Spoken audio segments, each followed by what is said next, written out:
नमस्कार। स्वागत है आपका BHU वर्ल्ड में। मैं हूं कुंदन कुमार और आज हम आप लोगों के बीच उपस्थित हुए हैं CHS के आंसर की के साथ। दोस्तों 25 अप्रैल को 9th का आर्ट्स और कॉमर्स का एग्ज़ाम हुआ, तो उसके आंसर की के साथ हम आप लोगों के बीच उपस्थित हुए हैं। तो हम बात करेंगे आंसर की, और जिस सेट की हम बात करने वाले हैं वह सेट संख्या 3 है। तीसरे सेट की बात करेंगे। आप किसी भी सेट से उठाइएगा, क्वेश्चन वही रहता है, बस उसके क्रम में परिवर्तन कर दिया जाता है। तो आइए अब शुरू करते हैं आंसर की, देखते हैं कि किस प्रश्न का जवाब क्या होगा। सबसे पहले क्वेश्चन पूछा गया था कि सड़कों की कुल लंबाई के हिसाब से विश्व में भारत का कौन सा स्थान है। तो दोस्तों इसका जवाब होगा दूसरा, ऑप्शन 2 है इसका सही उत्तर। फिर से अब हम बात करेंगे दूसरे क्वेश्चन की। दूसरा क्वेश्चन है आप लोगों के सामने, कांडला बंदरगाह किस राज्य में स्थित है। ऑप्शन है ए उड़ीसा, बी तमिलनाडु, सी गुजरात और डी केरल। इसका तीसरा नंबर जो आपको दिख रहा है गुजरात, वह इसका आंसर होगा। तो आइए तीसरे नंबर ऑप्शन को हम टिक कर देते हैं। अब हम चलते हैं क्वेश्चन नंबर 3 पर। तीसरा नंबर क्वेश्चन है, मोनोजाइट रेत में निम्नलिखित में से कौन सा खनिज पाया जाता है। इसका जवाब होगा थोरियम। अब अगले क्वेश्चन की तरफ बढ़ते हैं। भारत की इलेक्ट्रॉनिक राजधानी किस शहर को कहते हैं। तो इसका आंसर होगा 3, बेंगलोर को भारत की इलेक्ट्रॉनिक राजधानी के नाम से जानते हैं। अब हम 5वें नंबर क्वेश्चन पर चलेंगे। 5वां नंबर क्वेश्चन है, मूंगफली किस प्रकार की फसल है। मूंगफली खरीफ फसल है और इसका जवाब होगा ए। पहले नंबर का जो है एक जो है ये सही उत्तर होगा। फिर 6ठे नंबर क्वेश्चन, विश्व पर्यावरण दिवस मनाया जाता है। विश्व पर्यावरण दिवस मनाया जाता है 5 जून को। इसका सही जवाब होगा ए। भारत के किस राज्य में सरिस्ता बाघ प्रक्षेत्र स्थित है। तो इस क्वेश्चन का सही जवाब होगा 3 नंबर, अर्थात राजस्थान। अब हम अगले क्वेश्चन की तरफ रुख करेंगे। अगला क्वेश्चन है, निम्न में कौन सा देश लौह अयस्क का विश्व में सबसे बड़ा उत्पादक है। तो विश्व में लौह अयस्क का सबसे बड़ा उत्पादक है चीन। इसका सही जवाब होगा 2। फिर अगले क्वेश्चन की बात कर रहे हैं। अगला 9वां नंबर क्वेश्चन। 9वां नंबर क्वेश्चन है, भारत का कौन सा बंदरगाह ओडिशा तट पर अवस्थित है। तो पारादीप इसका सही जवाब होगा, और पारादीप दूसरे नंबर पर है। तो इसका सही जवाब होगा 2। अगले क्वेश्चन की बात करते हैं। अगला क्वेश्चन है, भारत में अधिकांश प्राकृतिक गैस का उत्पादन किया जाता है गुजरात तट से, आंध्र प्रदेश तट से, बॉम्बे हाई से, तमिलनाडु से। तो इसका सही जवाब होगा 3 नंबर, बॉम्बे हाई से। अगला क्वेश्चन है, विश्व बैंक का मुख्यालय स्थित है। विश्व बैंक का मुख्यालय अवस्थित है वाशिंगटन DC में। इसका सही जवाब होगा 2। अब हम अगले क्वेश्चन की तरफ रुख करेंगे। अगला क्वेश्चन हमारा है, नीति आयोग में नीति का पूर्ण अर्थ है। तो नीति आयोग में नीति का पूर्ण अर्थ होता है national institution for transforming India. तो इसका सही जवाब होगा 2, national institution for transforming India. अब हम अगले क्वेश्चन की तरफ रुख करेंगे। अगला क्वेश्चन है, किस समिति ने भारत में GST लागू करने की संस्तुति की। तो इसका सही जवाब हो जाएगा केलकर समिति। अब अगला क्वेश्चन है, भारतीय रिजर्व बैंक के गवर्नर कौन है। तो भारतीय रिजर्व बैंक के गवर्नर शशिकांत दास है। अगर आप नियमित रूप से हमारा करंट अफेयर का सीरीज देखे होंगे तो उसमें हम इस क्वेश्चन के बारे में आपको बताए थे। तो यह करंट अफेयर से पूछा गया क्वेश्चन है, जिसमें हम अपने वीडियो में आपको पहले भी बताए थे। अब हम अगले क्वेश्चन की तरफ रुख करते हैं। अगला क्वेश्चन पूछा गया था, गरीबी और अकाल नामक पुस्तक के लेखक कौन थे। तो मित्रों, गरीबी और अकाल नामक पुस्तक के लेखक थे अमर्त्य सेन। तो इसका सही जवाब हो जाएगा 3। फिर हम बात करेंगे अगले क्वेश्चन की। अगला क्वेश्चन है, निम्न में कौन तृतीयक क्षेत्रक नहीं है। तो इसका सही जवाब हो जाएगा ऑप्शन नंबर 4। अगले क्वेश्चन की बात करते हैं। अगला क्वेश्चन नंबर 17 है, और क्वेश्चन नंबर 17 में सवाल किया गया था, बांग्लादेश के ग्रामीण बैंक के संस्थापक है। तो बांग्लादेश के ग्रामीण बैंक के संस्थापक है मोहम्मद यूनुस। ऑप्शन में तीसरा नंबर जो जवाब है वो सही होगा। फिर अगले क्वेश्चन की तरफ हम चलते हैं। अगला क्वेश्चन पूछा गया था, सरकार द्वारा अवरोधों अथवा प्रतिबंधों को हटाने की प्रक्रिया को कहते हैं। तो इस प्रक्रिया को उदारीकरण के नाम से जाना जाता है और हमारे प्रश्न पत्र में यह चौथे नंबर पर है। तो इसका सही जवाब जो होगा वह चौथा ऑप्शन होगा। अब हम बात करते हैं अगले क्वेश्चन की। अगला क्वेश्चन पूछा गया था, प्रत्येक वर्ष सरकार द्वारा न्यूनतम समर्थन मूल्य की घोषणा की जाती है। तो इसका सही ऑप्शन जो है वह होगा पहला नंबर, और पहला नंबर ऑप्शन में है बुआई मौसम के पहले। अब हम अगले क्वेश्चन की तरफ रुख करते हैं। हमारा अगला क्वेश्चन है, राष्ट्रीय उपभोक्ता दिवस मनाया जाता है। तो दोस्तों, राष्ट्रीय उपभोक्ता दिवस मनाया जाता है 24 दिसंबर को, और आपके प्रश्न पत्र में तीसरे नंबर सेट में यह 3 नंबर पर है, तीसरा नंबर ऑप्शन है। तो इसका सही जवाब हो जाएगा 24 दिसंबर। अब हम चलते हैं 21वें नंबर क्वेश्चन की तरफ। 21वां नंबर क्वेश्चन है, development of a country is generally not determined by. तो इसका सही जवाब होगा परसेंट ऑफ रिच पॉपुलेशन। चौथा नंबर जो इसका ऑप्शन है वह सही होगा, अर्थात प्रतिशत धनी आबादी। अब हम अगले क्वेश्चन की तरफ रुख करते हैं। अगला क्वेश्चन हमारा है, वह क्षेत्र जो भारतीय अर्थव्यवस्था की रीढ़ है तथा जीडीपी में सर्वाधिक भागीदारी रखता है वह है, तो वह सेवा क्षेत्र है। इसका दूसरा नंबर जो ऑप्शन है वह सही जवाब होगा। अगला क्वेश्चन है, भारतीय रिजर्व बैंक का मुख्यालय किस शहर में स्थित है। तो भारतीय रिजर्व बैंक का मुख्यालय मुंबई में स्थित है, और यह भी हम अपने करंट अफेयर के डेली सीरीज में आपको बता चुके हैं। अगला क्वेश्चन है, भारत के निम्न राज्यों में किसकी आबादी सबसे कम है। तो इसका सही जवाब होगा ऑप्शन नंबर 4। ऑप्शन नंबर 4 में है पश्चिम बंगाल। अब हम अगले क्वेश्चन की तरफ रुख करते हैं, और अगला क्वेश्चन हमारा है, भारत में सूचना का अधिकार अधिनियम कब लागू हुआ।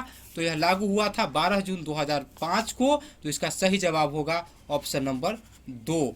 अगला क्वेश्चन है, भारत में संवैधानिक मान्यता प्राप्त कार्यालयी भाषाओं की संख्या है। तो इसका सही जवाब होगा ऑप्शन नंबर 3, और ऑप्शन नंबर 3 में है 23। अगला क्वेश्चन है, हिंदी को छोड़कर निम्न में से कौन सी भाषा भारत में सबसे ज़्यादा बोली जाती है। तो हिंदी को छोड़कर सबसे ज़्यादा बोली जाने वाली भाषा है बंगाली, और बंगाली पहले नंबर ऑप्शन में है। बेल्जियम ने एकात्म व्यवस्था को जब संघीय सरकार में परिवर्तित किया वह वर्ष है। तो इसका सही जवाब होगा ऑप्शन नंबर 3, 1993, 1993। अगला क्वेश्चन है, त्रावणकोर रियासत वर्तमान में किस राज्य में स्थित है। तो त्रावणकोर रियासत वर्तमान में केरल में स्थित है, और इसका सही जवाब होगा ऑप्शन नंबर 4। स्वतंत्रता प्राप्ति के बाद भारत के प्रथम कानून मंत्री कौन थे। इसका सही जवाब होगा ऑप्शन नंबर 3। ऑप्शन नंबर 3 में जो लिखा है B.R. Ambedkar, doctor B.R. Ambedkar, वही इसका जवाब होगा। अगला क्वेश्चन है, लोकसभा में अनुसूचित जाति हेतु आरक्षित सीट की संख्या है। तो इसका सही जवाब हो जाएगा ऑप्शन नंबर 2, और ऑप्शन नंबर 2 में है 84। अगला क्वेश्चन है, वर्तमान में भारत के उच्चतम न्यायालय के मुख्य न्यायाधीश कौन है। इसका जवाब हो जाएगा option number 2, Ranjan Gogoi. Bharatiya Janata party का गठन किस वर्ष हुआ। इसका सही जवाब होगा ऑप्शन नंबर 3, 1980। संविधान की 11वीं अनुसूची निम्न में से किससे संबंधित है। इसका सही जवाब होगा ऑप्शन नंबर 2, और ऑप्शन नंबर 2 में है पंचायती राज। अगला क्वेश्चन, महात्मा गांधी का राजनीतिक गुरु किसे माना जाता है। तो महात्मा गांधी के राजनीतिक गुरु थे ऑप्शन नंबर 2, गोपाल कृष्ण गोखले। तो इसका सही जवाब ऑप्शन नंबर 2 होगा। मदन मोहन मालवीय जी मूलतः थे। इसका हो जाएगा उपरोक्त सभी। इसका जवाब होगा ऑप्शन नंबर 4, क्योंकि वह महान राष्ट्रभक्त भी थे, विधि के विद्वान भी थे, दूरदर्शी शिक्षाविद और समाज सुधारक भी थे, अग्रणी पत्रकार और लोकप्रिय सांसद भी थे। इसलिए इसका सही जवाब हो जाएगा ऑप्शन 4। अगला है, भारतीय संविधान का कौन सा अनुच्छेद भारत की विदेश नीति से संबंधित है। इसका सही जवाब होगा ऑप्शन 1, अनुच्छेद 51। 38 नंबर क्वेश्चन की अब हम बात करेंगे। क्वेश्चन है, भारत का संविधान संविधान सभा द्वारा कब स्वीकृत किया गया? तो यह स्वीकृत किया गया था 26 नवंबर 1949 को। तो इसका सही जवाब हो जाएगा ऑप्शन नंबर 3। किस भारतीय कलाकार ने भारतीय संविधान की हस्तलिखित प्रति को सजाया? इसका ऑप्शन हो जाएगा, आंसर हो जाएगा ऑप्शन नंबर 4, नंदलाल बोस। अगला क्वेश्चन है, भारतीय संविधान का कौन सा अनुच्छेद जम्मू कश्मीर राज्य को अस्थायी रूप से विशेष स्वायत्तता वाले राज्य का दर्जा प्रदान करता है? इसका आंसर होगा ऑप्शन नंबर 3 और ऑप्शन नंबर 3 में है अनुच्छेद 370। अब अगला क्वेश्चन हमारे सामने है, वर्तमान में भारत के थल सेना प्रमुख है? तो वर्तमान में भारत के थल सेना प्रमुख है जनरल बिपिन रावत, और general Bipin Rawat option number 2 में है। तो इसका सही जवाब होगा ऑप्शन नंबर 2। अब अगले क्वेश्चन की बात करते हैं। अगला क्वेश्चन है, वर्तमान में भारत के कपड़ा मंत्री कौन है? तो वर्तमान में भारत के कपड़ा मंत्री स्मृति जुबिल ईरानी है, और स्मृति जुबिल ईरानी ऑप्शन नंबर 2 है। काफ़ी चर्चा में रही है भारत की कपड़ा मंत्री, और इसका सही जवाब होगा ऑप्शन नंबर 2, स्मृति जुबिल ईरानी। अगला क्वेश्चन हमारा है, निम्न में से किस भारतीय राज्य में भारतीय जनता पार्टी की सरकार नहीं है? तो इसका सही जवाब हो जाएगा ऑप्शन नंबर 4। ऑप्शन नंबर 4 में कम्युनिस्ट पार्टी की सरकार है। केरल में कम्युनिस्ट पार्टी की सरकार है, और बाकी के जितने भी राज्य आपको ऑप्शन में दिख रहे हैं वहाँ उन सभी राज्यों में भारतीय जनता पार्टी की सरकार है। अगला क्वेश्चन हमारा है, कुचिपुड़ी शास्त्रीय नृत्य मूलतः किस राज्य से संबंधित है? तो कुचिपुड़ी शास्त्रीय नृत्य मूलतः आंध्र प्रदेश से संबंधित है, और हम अपने करेंट अफेयर के अंतिम दिन इसको आप लोगों को बताए थे। अगर आपने हमारा करेंट अफेयर का वीडियो देखा होगा तो आप इसका जवाब बिल्कुल सही दिए होंगे, विश्वास है हमको। अगला क्वेश्चन हम है, हरिप्रसाद चौरसिया का संबंध किस वाद्य यंत्र से है? तो हरिप्रसाद चौरसिया बांसुरी वादक है, तो इसलिए इसका सही जो जवाब है वह ऑप्शन नंबर 4 हो जाएगा, बांसुरी वादक। और यह भी हम करेंट अफेयर में आपको बता चुके हैं। अब गणित का सवाल है। तो गणित के सवाल में पूछा गया था 13, 15, 19, 23, x और 29 संख्याओं का माध्य 20 है, x का मान ज्ञात करें। तो इसका सही जवाब हो जाएगा ऑप्शन नंबर 3, 21। अगला क्वेश्चन है, 1 मीटर ऊंचाई वाले बंद बेलनाकार बर्तन की क्षमता 15.4 लीटर है। कितने वर्ग मीटर धातु की चादर की आवश्यकता इसे बर्तन बनाने के लिए होगी? तो इसका सही जवाब हो जाएगा ऑप्शन नंबर 3, 4.780 मीटर स्क्वायर। गणित का अब अगला सवाल है, sine theta into cos theta का अधिकतम मान है। तो sine theta into cos theta का अधिकतम मान होगा 1/2 इसका, और यह ऑप्शन नंबर 2 में है। तो इसका ऑप्शन नंबर 2 सही जवाब होगा। अगला क्वेश्चन है, यदि x plus 1/x is equal to 2 तो x square plus 1/x square का मान होगा। इसका सही जवाब होगा ऑप्शन नंबर 3, और ऑप्शन नंबर 3 में है 2। तो इसका सही आंसर ऑप्शन नंबर 3 हो जाएगा। अगला क्वेश्चन है, यदि x और y का योगफल उनके अंतर के 3 गुना के बराबर है तो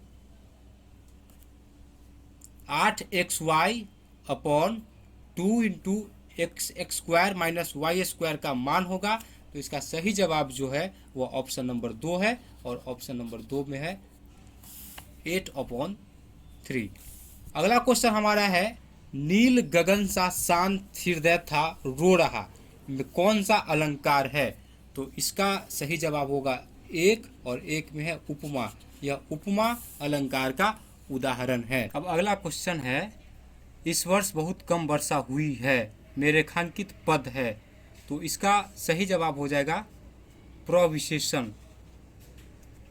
अगला क्वेश्चन, सूरदास का जन्म कब हुआ? तो इसका सही जवाब होगा ऑप्शन नंबर 2। वह बाजार गई और स्वेटर लाई, वाक्य को रचना भेद के अनुसार पहचानना है, और इस क्वेश्चन का सही जवाब हो जाएगा संयुक्त वाक्य, ऑप्शन नंबर 2। खर का पर्यायवाची शब्द है, तो इसका ऑप्शन नंबर 3 हो जाएगा। गधा होता है खर का पर्यायवाची शब्द। व्युत्पत्ति के आधार पर संज्ञा के कितने भेद होते हैं? तो व्युत्पत्ति के आधार पर 5 भेद होते हैं। ऑप्शन नंबर 3 इसका सही जवाब होगा। निम्न में से कौन जयशंकर प्रसाद की रचना है? तो तितली जयशंकर प्रसाद ने लिखा था और इसका ऑप्शन नंबर 2 सही जवाब होगा। अब हम बात करेंगे क्वेश्चन नंबर 58 की। क्वेश्चन है, जब मैं था तब हरि नहीं, जब हरि हैं मैं नाही। इस पंक्ति में कौन सा रस है? तो इस पंक्ति में शांत रस होगा। ऑप्शन नंबर 2 इसका सही जवाब होगा। अब अगला क्वेश्चन है मुहावरे से संबंधित है और इस मुहावरे का सही अर्थ है कठिन कार्य करना। ऑप्शन नंबर 2 इसका सही जवाब होगा। अब अगला क्वेश्चन है, मुझसे अब चला नहीं जाता। वाक्य किस प्रकार का है? तो यह भाववाच्य का उदाहरण होगा और यह ऑप्शन नंबर 3 जो है यह सही जवाब होगा। अब अगला क्वेश्चन है, सूरदास किस काल के कवि हैं? भक्ति काल के कवि थे। ऑप्शन नंबर 4 में भक्ति काल दिया हुआ है तो ऑप्शन 4 इसका सही जवाब होगा। महाभोज किसकी रचना है? मनु भंडारी की रचना है और यह चौथे नंबर में है तो चौथा नंबर ऑप्शन इसका सही जवाब होगा। इत्यादि शब्द में कौन सी संधि है? इत्यादि शब्द यन संधि का उदाहरण है तो ऑप्शन नंबर 3 इसका सही जवाब होगा। अगला क्वेश्चन है, निम्न में कौन सा शब्द तत्सम है? तो तत्सम शब्द इसमें अग्नि हो जाएगा। ऑप्शन नंबर 1 इसका सही जवाब होगा। प्रिय पति वह मेरा प्राण प्यारा कहाँ है, दुख जलनिधि डूबी का सहारा कहाँ है। इन पंक्तियों में कौन सा अस्थाई भाव है? तो इन पंक्तियों का जो अस्थाई भाव है वह शोक है और शोक आपके क्वेश्चन के ऑप्शन नंबर 2 में है तो ऑप्शन नंबर 2 इसका सही जवाब होगा। अब हम आगे बढ़ते हैं और आगे क्वेश्चन नंबर 66 और अब जो प्रश्न है वह अंग्रेजी से है। तो पहला क्वेश्चन अंग्रेजी का जो अगला क्वेश्चन है वह water water everywhere nor any drop to drink. यह एक पंक्ति का लाइन है। आपसे पूछा जा रहा है कि इसके लेखक कौन है? तो इसके लेखक है कॉलेज डाइज और इसका जो ऑप्शन नंबर 3 है यह जवाब इसका सही जवाब होगा। अगला क्वेश्चन है, who among the following is the recipient of 2018 Jnanpith award. मतलब 2018 का ज्ञानपीठ अवार्ड किसको मिला? तो इसका जवाब होगा ऑप्शन नंबर 2। अगला क्वेश्चन है, आपसे इसमें से पूछा जा रहा है कि इसमें से किस शब्द का अर्थ जो है वर्ड का अर्थ गलत है। तो इसमें से जो सबका अर्थ निकलता है लेकिन ऑप्शन नंबर 3 जो है इलिप्टिक इसका कोई अर्थ नहीं निकलता है तो इसका 3 नंबर सही जवाब होगा। Choose the odd one out. इसका सही जवाब होगा ऑप्शन 3 अनहेड। अगला फिल इन द ब्लैंक्स है और इसका जो सही जवाब होगा वह ऑप्शन नंबर 2 होगा और ऑप्शन नंबर 2 में जो है इसका सही जवाब होगा। अब हम अगले क्वेश्चन की तरफ बढ़ते हैं। अगला क्वेश्चन हमारा है, choose the option that describe the meaning of the following idioms phrase. इसका सही जवाब होगा ऑप्शन नंबर 3। ऑप्शन नंबर 3 में है for and again a think. अगला क्वेश्चन है, choose the word opposite in meaning of doleful. तो इसका जो है ऑप्शन नंबर 3 सही जवाब होगा हैप्पी। अगला जो है यह आपसे पूछा गया है इनडायरेक्ट स्पीच से संबंधित सवाल है तो इसका जो सही जवाब हो जाएगा वह होगा option number 4 he said that he had seen a book there. अगला क्वेश्चन आपसे पूछा गया है, choose the poetic device used in the following lines. मतलब इस लाइन को आपको भरना है, फिल इन द ब्लैंक्स है तो इसका जो होगा इसका ऑप्शन नंबर 2 इसका सही जवाब है। क्वेश्चन नंबर 74 सेट संख्या 3 इसका सही जवाब होगा ऑप्शन नंबर 2। आगे अगला क्वेश्चन है, the dear departure is written by. यह किताब का नाम है। आपसे इसके लेखक का नाम पूछा जा रहा है तो इसके लेखक का जो नाम होगा यह जो तीसरे नंबर में आपको दिख रहा है स्टेनली हंगटन, ये इसके राइटर है। अब हम चलते हैं क्वेश्चन नंबर 76 की तरफ। क्वेश्चन नंबर 76 का सही जवाब होगा ऑप्शन नंबर 4। अगला क्वेश्चन है क्वेश्चन नंबर 77 और इसका जो सही जवाब होगा ऑप्शन नंबर 3 मैसिव आपको दिख रहा है, ये आपका होगा सही जवाब। अब हम अगला क्वेश्चन की तरफ बढ़ते हैं। अगला क्वेश्चन, क्वेश्चन नंबर 78, और इसका सही जवाब होगा ऑप्शन नंबर 3। अगला क्वेश्चन है क्वेश्चन नंबर 79, और इसका जो पैसिव वॉइस है, कौन सा करेक्ट पैसिव वॉइस इसमें होगा, दिस बोतल कॉन्टेंस मिल्क, इसका सही पैसिव वॉइस क्या होगा, तो इसका ऑप्शन नंबर 1 सही जवाब हो जाएगा। अगला क्वेश्चन, क्वेश्चन नंबर 80, इसका जो आपको ऑप्शन नंबर 2 दिख रहा है, यह इसका सही जवाब होगा। अब अगला क्वेश्चन और अंग्रेजी का अंतिम है, who is the author of Hind Swaraj, तो इसका सही जवाब हो जाएगा महात्मा गांधी, ऑप्शन नंबर 2।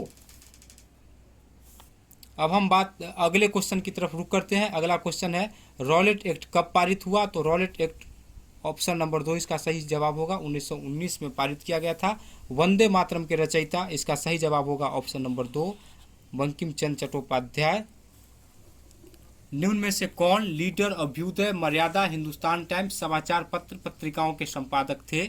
मदन मोहन मालवीय काशी हिंदू विश्वविद्यालय के संस्थापक थे, और ये जितने भी समाचार पत्र आपको ऊपर मिला सबके संपादक मदन मोहन मालवीय थे, तो इसका सही जवाब हो जाएगा ऑप्शन नंबर 3।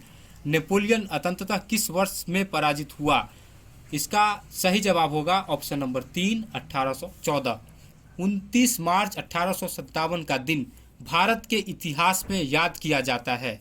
क्यों याद किया जाता है, तो इसका ऑप्शन दिया हुआ है, 4 ऑप्शन दिया हुआ है, जिसमें से ऑप्शन नंबर 2 जो आपको दिख रहा है, यह इसका सही जवाब होगा। अब अगला क्वेश्चन है, अकबर के शासन काल में निम्न में से कौन दरबार की भाषा थी, तो फारसी अकबर के दरबार की भाषा थी, इसका ऑप्शन नंबर 3 सही जवाब होगा। द्वितीय विश्व युद्ध का अंत कब हुआ, 9 अगस्त 1945 को द्वितीय विश्व युद्ध का अंत हुआ, इसका ऑप्शन नंबर 4 इसका सही जवाब होगा।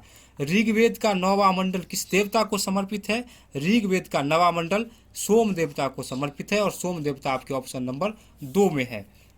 निम्न में से किसने वियतनाम में लोकतांत्रिक गणराज्य स्थापित करना चाहा, हो चिन मिन इसका सही जवाब होगा, और हो चिन मिन ऑप्शन नंबर 3 में है। यूरोप की प्रथम क्रांति कहाँ हुई, यूरोप की प्रथम क्रांति इटली में हुई थी, इसका सही जवाब ऑप्शन नंबर 2 है। 1857 के विद्रोह के समय भारत का गवर्नर जनरल कौन था, लॉर्ड कैनिंग, ऑप्शन नंबर 4 में आपको दिख रहा है, तो इसका जवाब ऑप्शन नंबर 4 होगा। आर्य महिला समाज की स्थापना किसके द्वारा की गई थी, पंडित रमाबाई, और ऑप्शन नंबर 2 में दिख रहा है, तो ऑप्शन नंबर 2 इसका सही जवाब होगा।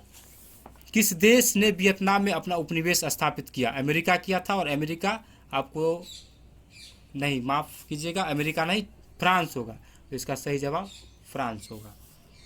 दक्षिण अफ्रीका से लौटने के बाद महात्मा गांधी ने अपना पहला सार्वजनिक भाषण 6 फरवरी 1916 को कहाँ दिया था, तो 6 फरवरी 1916 को उन्होंने पहला सार्वजनिक भाषण BHU में दिया था, इसका सही जवाब हो जाएगा BHU वाराणसी, ऑप्शन नंबर 2। उत्तरी गोलार्ध में सबसे छोटा दिन 22 दिसंबर को होता है, 22 दिसंबर खोज लीजिए, ऑप्शन नंबर 3 में दिख रहा है, आप इसका सही जवाब हो जाएगा ऑप्शन नंबर 3, आप अपने हिसाब से इसको मिला लीजिएगा। कर्क वृत्त किस राज्य से होकर नहीं गुजरता है, कर्क वृत्त ओडिशा से होकर नहीं गुजरता है, और सेट नंबर 3 का ऑप्शन नंबर 4 इसका सही जवाब है। आप आपका अगर आप सेट नंबर 1 है, 2 है, या कोई और है, तो आप इसका हिसाब अपने हिसाब से देख लीजिएगा। भारत में सबसे प्राचीन भूखंड है, नीलगिरी भारत में सबसे प्राचीन भूखंड है, इसका ऑप्शन नंबर 4 सही जवाब होगा।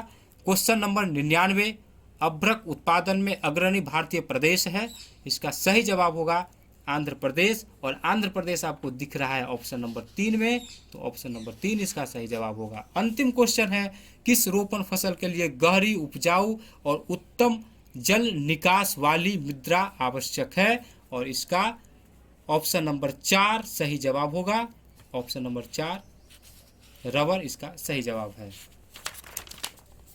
दोस्तों, यह था CHS क्लास 11th के आर्ट्स और कॉमर्स ग्रुप के क्वेश्चन का आंसर की। आपको हमारा यह वीडियो कैसा लगा, आप ज़रूर बताइएगा। और एक और बात हम आपको बताते चले, हम डेली करेंट अफेयर्स आप लोगों के लिए लेकर आते थे। लगभग 10 से 12 क्वेश्चन करेंट अफेयर से पूछे गए थे, और वह सभी के सभी प्रश्न डायरेक्ट टकराए हैं हमारे करंट अफेयर के सीरीज से। और फिर हम आपके लिए नई नई वीडियो लेकर के आते रहेंगे।